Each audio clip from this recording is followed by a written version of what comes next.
In the small village of Arbora, Italy, there lived an old carpenter. His name was Geppetto.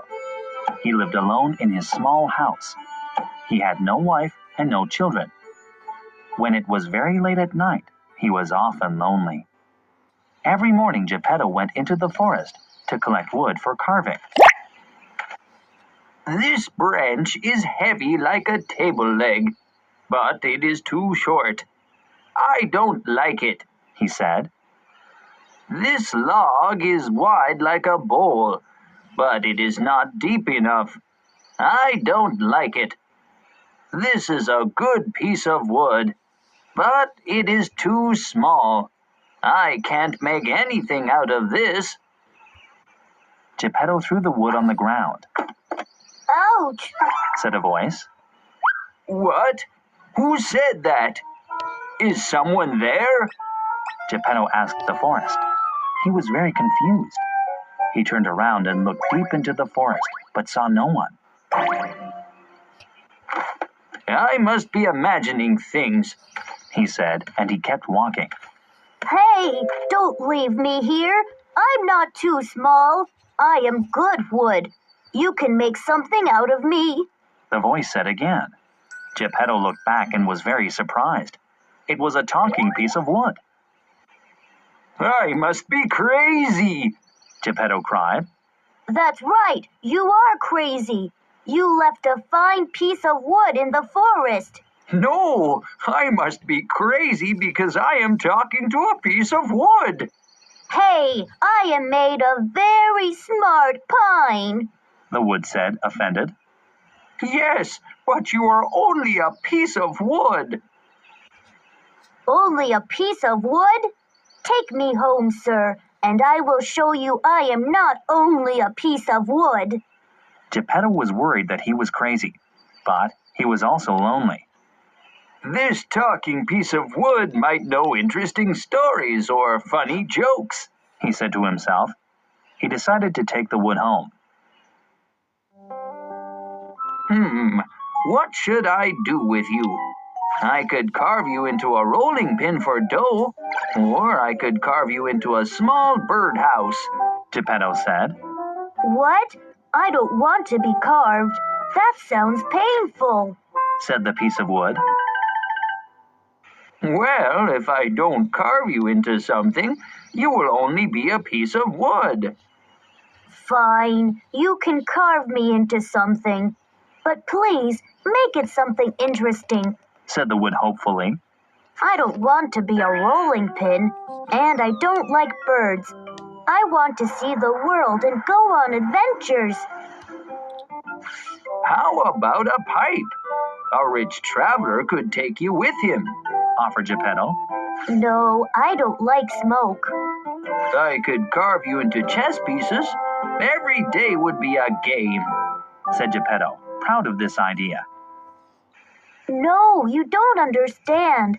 I want to run. I want to walk. I want to talk.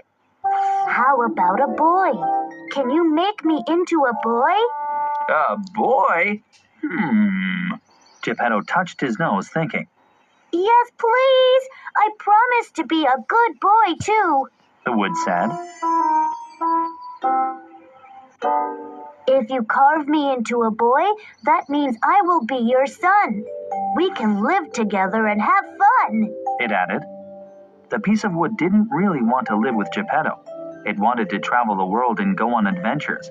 But the wood said this, hoping Geppetto would agree. A boy? Yes, I think that is a good idea. Let's get started right away, said Geppetto as he smiled a very big smile. He was happy to have a son. He was happy he was not alone.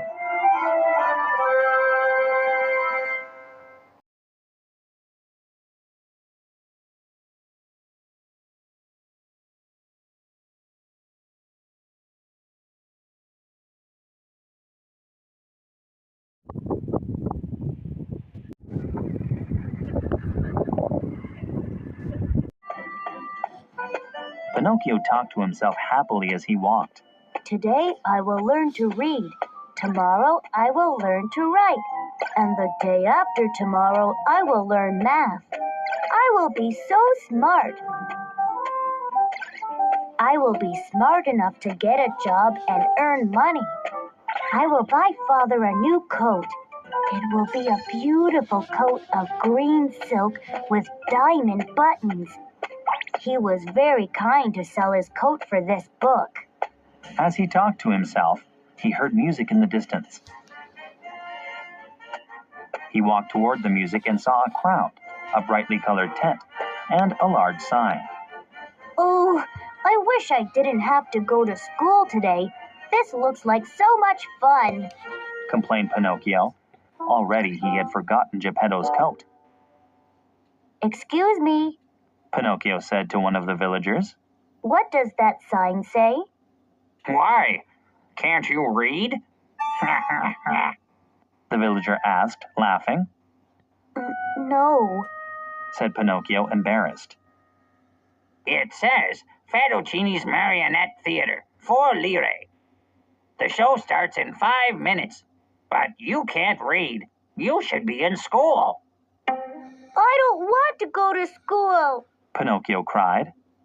Do you have 4 lire I can borrow?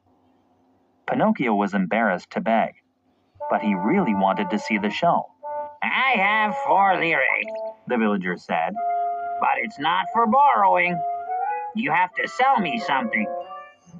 But I have nothing except my clothes and this book, Pinocchio cried. Then I'll take your book, the villager said. He knew the book cost more than 4 lire. Pinocchio took the money. Pinocchio ran inside the tent. The flute and drums played a new song. A few marionettes were brought out to dance. Hey, they are wooden boys just like me, Pinocchio said excitedly. He ran to the stage to look closer. But wait, they aren't real. They are dancing with strings. I can dance better than that, and I don't need strings or a hiding man to pull them. Pinocchio jumped on stage with the marionettes and shouted, I am the amazing Pinocchio! He danced and twirled and jumped and flipped. The crowd laughed and cheered. Yay, Pinocchio! You're the best puppet ever! Suddenly, the music stopped. A man came from behind the stage and grabbed Pinocchio. The show's over, folks, he said. If you want to see the amazing Pinocchio, you have to pay for another show. He pulled Pinocchio behind the stage. Help! Help! Pinocchio cried. Please help me! Tools and tent in a pile on top of Pinocchio's cage. As the wagon drove on, the heaviest bags fell next to Pinocchio. By now, Pinocchio had stopped crying, though he was still very sad. He felt the wagon bump and jerk, but could only see bags. I wonder what's in these bags, he thought. There must be something here that will help me escape. He stretched his arm out of the cage as far as it would go and opened the first bag quietly. He reached his hand into the bag. Oh, this bag is full of coins. There must be 100 lire in here. He pulled some of the coins into his cage. Much to his surprise, the coins weren't lire. They were pure gold. I'll be rich. Now I can buy Geppetto a coat. Oh, but these coins won't help me get out of this cage. I must keep looking. He was careful to move quietly. He reached into the second bag. This bag has too many different kinds of objects. I can't tell what any of these are. Let me pull them out one by one. A whistle? No, that won't help. A spoon? No, that won't help. A book? No, that won't help. Some matches? I have an idea. Pinocchio waited for the wagon to stop. Quickly, he took the book, wrapped it around his leg, and lit the book on fire. Then he threw the match into the wagon. Help! He shouted. Fire! I'm on fire! The marionette master heard Pinocchio cry for help, and he could smell something burning. He ran to the back of the wagon and began to unpack quickly, trying to find the fire. When he reached Pinocchio's cage, he grabbed the cage, unlocked it, pulled Pinocchio out, and covered his leg with a blanket so the fire would stop. Look, there's more fire! Pinocchio pointed to the wagon. Oh no! My tent is on fire! The man screamed, and he hurried to put the fire out. While the marionette master was trying to save his tent, Pinocchio snuck out from under the blanket and ran into the nearby woods. By the time the fire was put out, Pinocchio was long gone, but he could hear the man yelling in the distance. No, wait! Pinocchio! Please come back! I will make you a star! Pinocchio ran and ran and ran. But no matter how hard he ran, nothing looked familiar. Pinocchio stopped running and sat down on a stump to think. I'm lost. He cried. I can't find the village and I don't know what to do. Oh, someone please help me. What Pinocchio didn't realize is that there are many creatures in the woods. Some are honest and good, and others are greedy.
A few hours later, Pinocchio began to get hungry.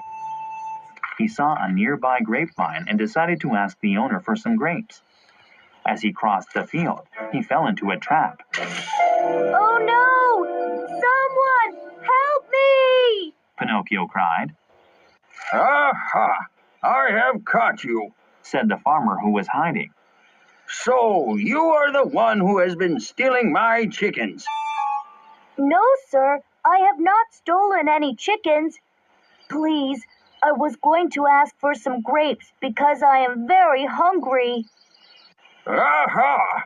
You were going to steal my grapes. I'll show you what we do with thieves, he said. He pulled Pinocchio from the trap and took him home. When the farmer got home, he locked a chain around Pinocchio's neck. My guard dog died this morning, said the farmer. So tonight you will be a dog and guard my chicken coop. Tomorrow I will decide how to punish you. Poor Pinocchio. He had tried to be a good boy, but the farmer didn't believe him. He was so hungry that he became tired. So he crawled into the doghouse and fell asleep. Many hours passed, and Pinocchio heard voices nearby. He looked outside the doghouse. It was already night. He saw 4 weasels next to the chicken coop. Who are you? Pinocchio asked. They stopped. Well, who are you? One of the weasels asked. And where is our friend Oscar?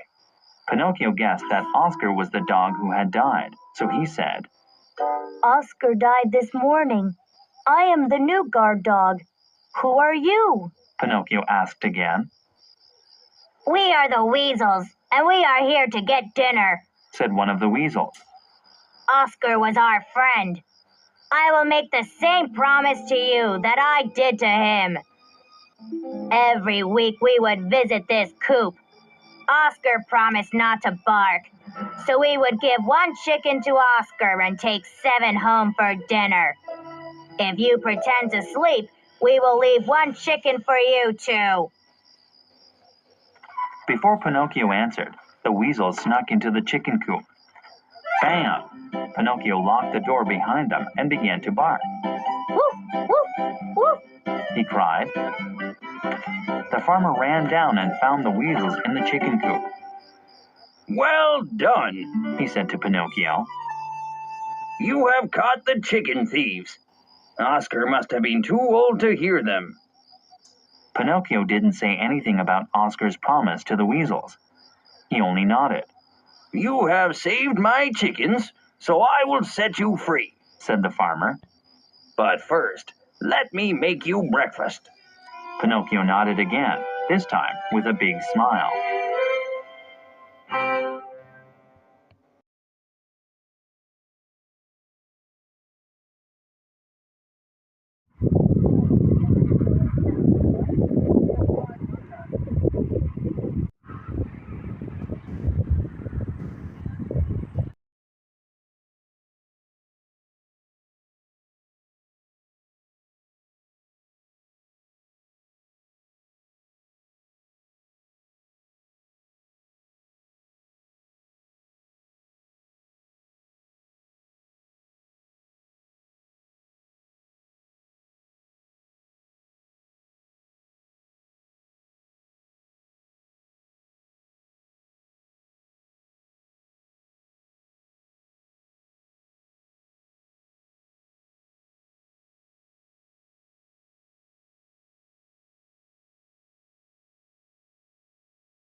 inside. It's so dark in here. Pinocchio said, walking carefully along the whale's teeth. It's nice and warm, though. He walked deep into the whale's throat.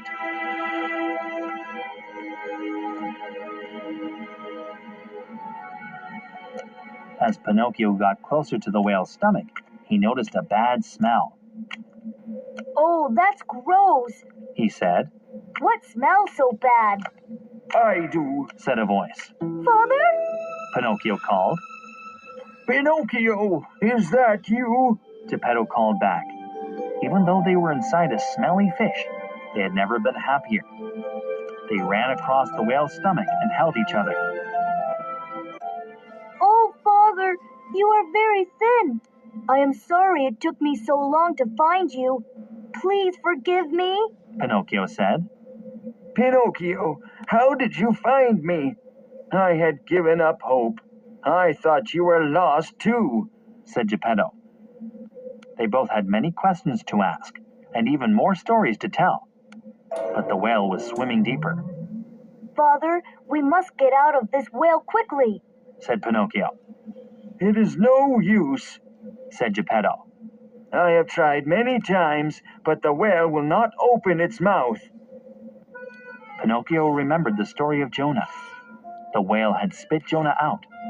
How could Pinocchio make this whale spit them out? Suddenly, he had an idea. Father, climb with me up to the whale's mouth. Here, I will help you. Together, the two climbed up and sat on the whale's teeth. Can you reach up and tickle the top of the whale's mouth? Pinocchio asked. I can try. Answered Geppetto. He stood very tall and tickled the whale. The whale started to swim up very quickly. Its tongue started to jump.